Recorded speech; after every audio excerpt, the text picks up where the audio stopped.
Hello दोस्तों, आप सबों का द वर्ल्ड ऑफ कंपटीशन में स्वागत है। मैं बबलू कुमार, आपके परिवार का एक सदस्य। हम लोग फिजिक्स का सेगमेंट शुरू किए हुए हैं और फिजिक्स सेगमेंट में हम लोगों ने 2 टेस्ट जो है कंप्लीट कर चुका था। आज हम लोगों का तीसरा टेस्ट शुरू होने वाला है और यह 101 नंबर के प्रश्न से टेस्ट शुरू होगा। 150 पर जाकर तीसरा टेस्ट हम लोगों का कंप्लीट होगा। हम उम्मीद कर रहे हैं कि आपको ये सभी प्रश्न आ रहा है, इसीलिए थोड़ा सा हम लोग अपने स्पीड को भी मेंटेन करते हैं। लेकिन आप टेस्ट देने के बाद आप जाकर कमेंट बॉक्स में कमेंट ज़रूर करें कि आपका कितना स्कोरिंग है। आप शेयर करें, हमें ज़रूर शेयर करें। अगर आपका 42 आया है तो 42/50, अगर आपका 50 आया तो 50 में 50, अगर आपका 32 आया 8, अगर आपका 2 नंबर भी आया तो 2/50 करके आप शेयर ज़रूर करें। ये इतना ज़रूर करें, इससे पता चलेगा कि आप जागरूक हैं, सजग हैं और आप कंटिन्यूसली इस बात को देख रहे हैं, ध्यान दे रहे हैं। तो आइए हम लोग, और हर टेस्ट में आप अपना स्कोरिंग शेयर करिए। इससे क्या होगा कि हम चूँकि जब देखें तो आपका ये देख पाएँ कि आपका डेवलप हो रहा है या क्या स्थिति है, तो वो नाम मेरे दिमाग में बैठ जाए, इसीलिए मैं चाहता हूँ। तो आइए हम लोग देखते हैं, बिना समय को व्यर्थ किए, समय को बर्बाद किए बिना हम लोग टेस्ट को शुरू करते हैं। ऑटोमोबाइल्स के हाइड्रोलिक ब्रेक के कार्य करने का सिद्धांत क्या है? बहुत अच्छा क्वेश्चन है। अगर आपने पास्कल चुना है तो बिल्कुल सही है। हाइड्रोलिक ब्रेक्स पास्कल के सिद्धांत पर काम करता है। ऑप्शन नंबर डी हो जाएगा। अगला प्रश्न है कि बैरोमीटर पठन में अगर अचानक गिरावट हो जाए, अगर बैरोमीटर का जो पठन है उसमें अचानक गिरावट हो जाए तो उस स्थिति में कौन सी एक घटना इंगित होगी? अगर पाठ्यांक जो है बैरोमीटर का अचानक गिर जाए, उस स्थिति में तूफान आने का संकेत होता है। याद रखेंगे, तूफान आने का संकेत होता है। ऑप्शन नंबर ए बिल्कुल आपका उत्तर सही है।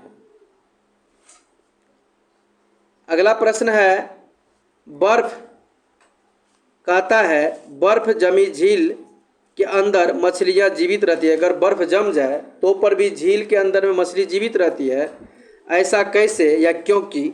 ऑप्शन आपके सामने में है, आपको बताना है कि ऐसा कैसे संभव हो पाता है। बिल्कुल, अगर आपने, क्योंकि मछली जो है बर्फ में कहता है नियत तापी जीव नहीं, बिल्कुल नहीं। झील के तली पर जल नहीं जमता, बिल्कुल सही बात है। झील का जो तल वाला पानी है वो नहीं जमता है। तो ऑप्शन नंबर, अगर आपने सी चुना है तो आपका उत्तर बिल्कुल सही है। ऑप्शन नंबर सी चुना है तो आपका उत्तर बिल्कुल सही है, याद रखेंगे। वस्तु की मात्रा बदलने पर अपरिवर्तित रहेगा। प्रश्न है, अगर मात्रा बदल जाए तो क्या अपरिवर्तित रहेगा? ऑप्शन आपके सामने में है और आपको बताना है। अगर आपने घनत्व चुना है तो बिल्कुल आपका उत्तर सही है, घनत्व जो है अपरिवर्तित रहेगा। पानी का आपेक्षिक घनत्व सर्वाधिक निम्न ताप पर होता है। निम्न ताप, इसमें से कौन से टेम्परेचर पर घनत्व जो है सबसे ज़्यादा होता है?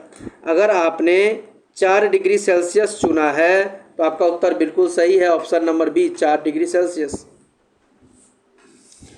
जल का अधिकतम घनत्व, यहाँ केल्विन की बात कर रही है, तो 273 में अगर हम 4 जोड़ेंगे तो उत्तर हो जाएगा 277। इस हिसाब से उत्तर हो जाएगा ऑप्शन नंबर बी हो जाएगा, 277 केल्विन हो जाएगा। अगला प्रश्न है,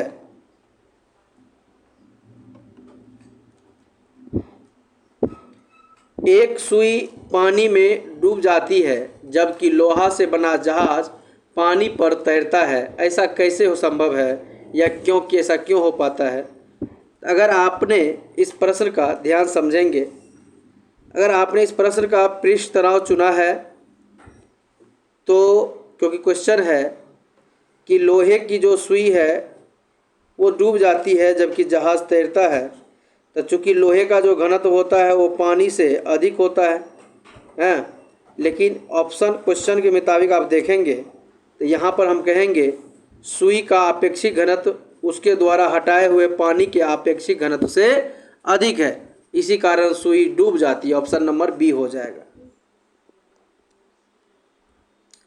जब कुआं से पानी की बाल्टी को ऊपर खींचते हैं तो हमें महसूस होता है कि बाल्टी जो है, जब कुआं से हम पानी बाल्टी को ऊपर कर लेते हैं तो उस स्थिति में ध्यान देंगे, उस स्थिति में हम लोगों को क्या महसूस होता है, तो उस स्थिति में हम लोगों को महसूस होता है कि बाल्टी की सतह से ऊपर भारी हो गई। मतलब पानी में जो था बाल्टी हल्का लग रहा था, जैसे पानी से ऊपर आया तो बाल्टी भारी हो गई। तो ऑप्शन नंबर अगर आपने ए अटेम्प्ट किया तो आपका उत्तर बिल्कुल सही है।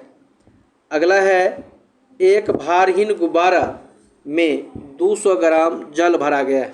जब गुब्बारा भारहीन है और 200 ग्राम जल भरे या कुछ हो तो उसका भार जो है, तो इसका जल में भार क्या होगा, बिल्कुल शून्य हो जाएगा। अगला प्रश्न है, मथने के पश्चात क्रीम का दूध से अलग होना यह किस घटना पर है। ये तो अपकेंद्री बल के घटना पर है।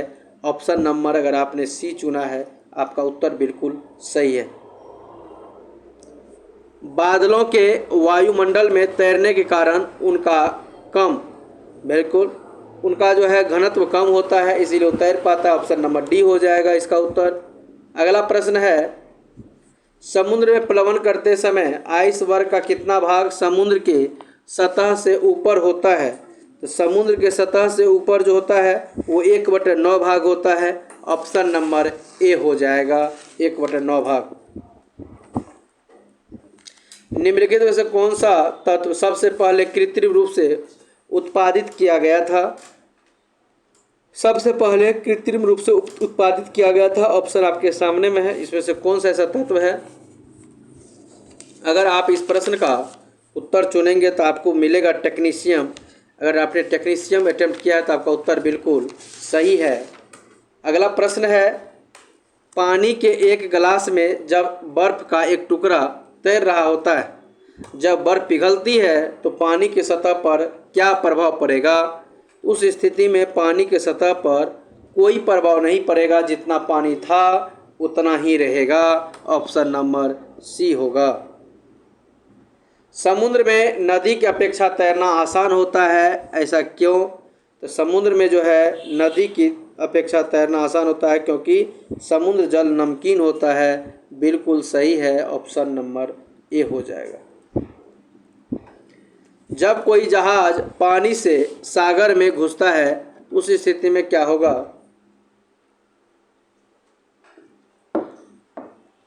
उस स्थिति में जहाज थोड़ा सा ऊपर उठ जाएगा, तो कुछ ऊपर उठता है। ऑप्शन नंबर ए हो जाएगा इस प्रश्न का।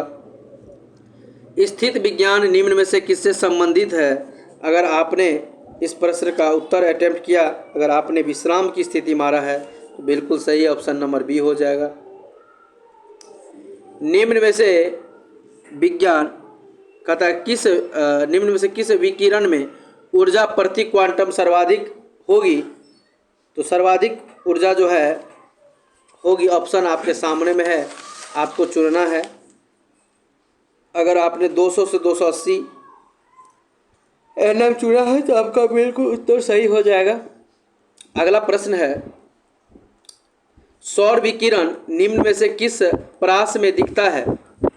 ऑप्शन आपके सामने में है, आप इसे अटेम्प्ट करें। अगर आपने 400 से 700 एनएम चुना है, ऑप्शन बी, तो आपका उत्तर बिल्कुल सही है। अगला प्रश्न है, दृश्य प्रकाश का धैर्यमान जो है वो प्रसार है कितना तक होता है।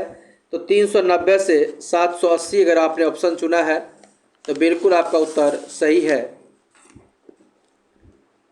मानव आँख दृश्य प्रकाश के जिस तरंग दैर्घ्य के लिए सर्वाधिक सुग्राही होती है वो कितना हो सकता है। तो 3900 से 7600 एंगस्ट्रम ऑप्शन नंबर क्वेश्चन के हिसाब से, तब तो 5500 एंगस्ट्रम आप अटेम्प्ट कर लें। 5500 एंगस्ट्रम, तो 5500 एंगस्ट्रम हो जाएगा। चूँकि दृश्य स्पेक्ट्रम होता है 3900 से 7600, और याद रखेंगे यहाँ पर सुग्राही जो है सर्वाधिक सुग्राही हो जाएगा 5500 एंगस्ट्रम, ऑप्शन नंबर बी हो जाएगा। प्रकाश विकिरण की प्रकृति कैसी होती है।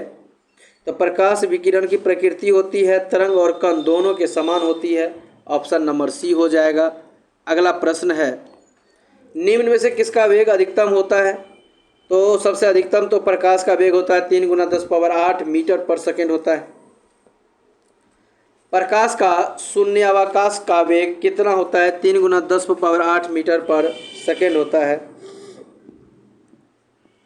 प्रकाश की गति 3 × 10⁸ मीटर पर सेकेंड होता है। अगला प्रश्न है कि प्रकाश का वेग अधिकतम होती है। ऑप्शन है आपके सामने में। अगर आपने निर्वात चुना है तो आपका उत्तर बिल्कुल सही है, सी। सूर्य के प्रकाश को धरती की सतह पर पहुंचने में कितना समय लगता है? 8 मिनट 20 सेकेंड या 500 सेकेंड आप एडजस्ट कर सकते हैं, लेकिन ऑप्शन के हिसाब से 8 मिनट आप मार सकते हैं। प्रकाश तरंगों के वायु से कांच में जाने पर जो चर प्रभावित होती है वो कौन सा? ऑप्शन है आपके सामने में।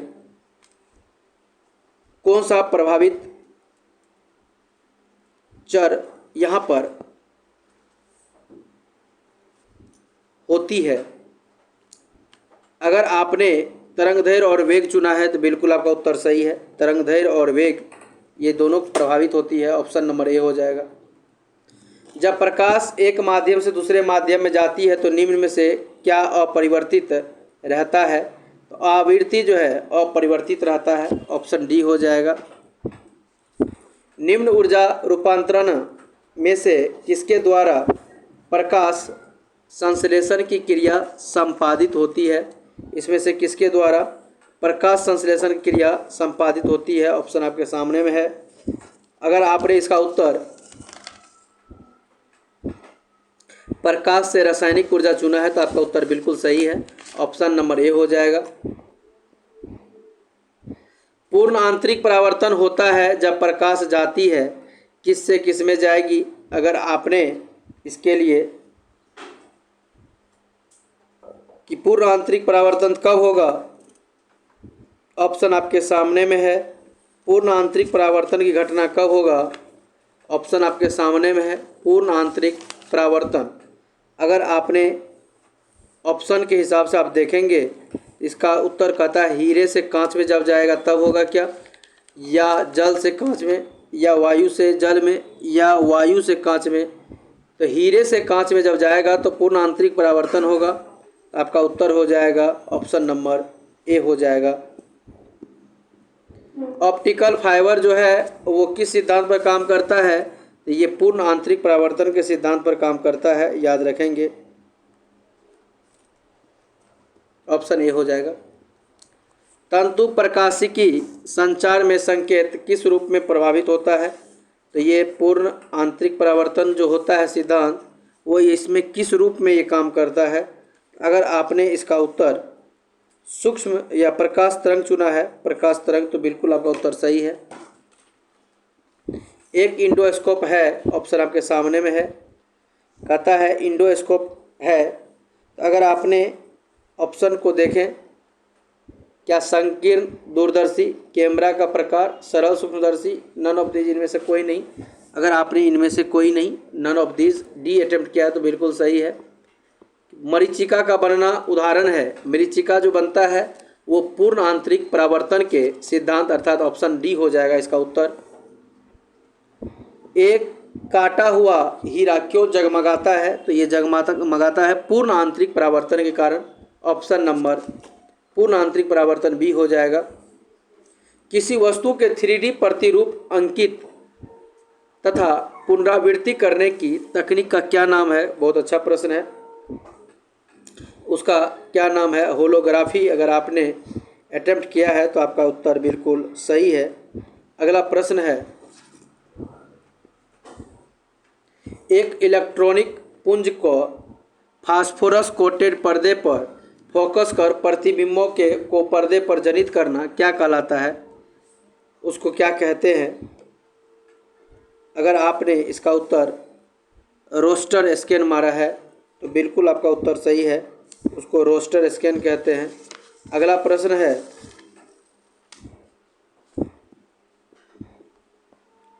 रमन प्रभाव का प्रकाश की उन किरणों से संबंध है जो आर पार जाती है, जो आर पार जाती है।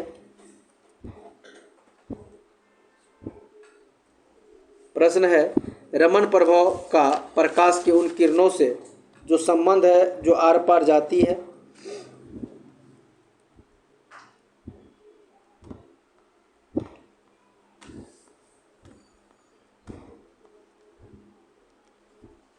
ऑप्शन आपके सामने में कहता है केवल द्रव से, केवल प्रिज्म से, केवल हीरा से, सभी पारदर्शी माध्यम के से।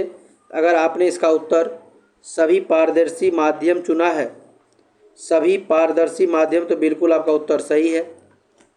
अगला प्रश्न है, दूरदर्शन के संकेत एक निश्चित दूरी के बाद नहीं मिल सकता, क्योंकि ऐसा क्या होता है जिसके कारण नहीं मिल सकता है। ऑप्शन आपके सामने में है, ऑप्शन आपके सामने में है। दूरदर्शन का संकेत एक निश्चित दूरी के बाद नहीं मिल सकता, क्योंकि ऑप्शन है कहता संकेत दुर्बल होते हैं। ऐसा कोई बात नहीं है, क्योंकि पृथ्वी की सतह वक्राकार होती है, इसी कारण नहीं मिल सकता। ऑप्शन नंबर डी हो जाएगा।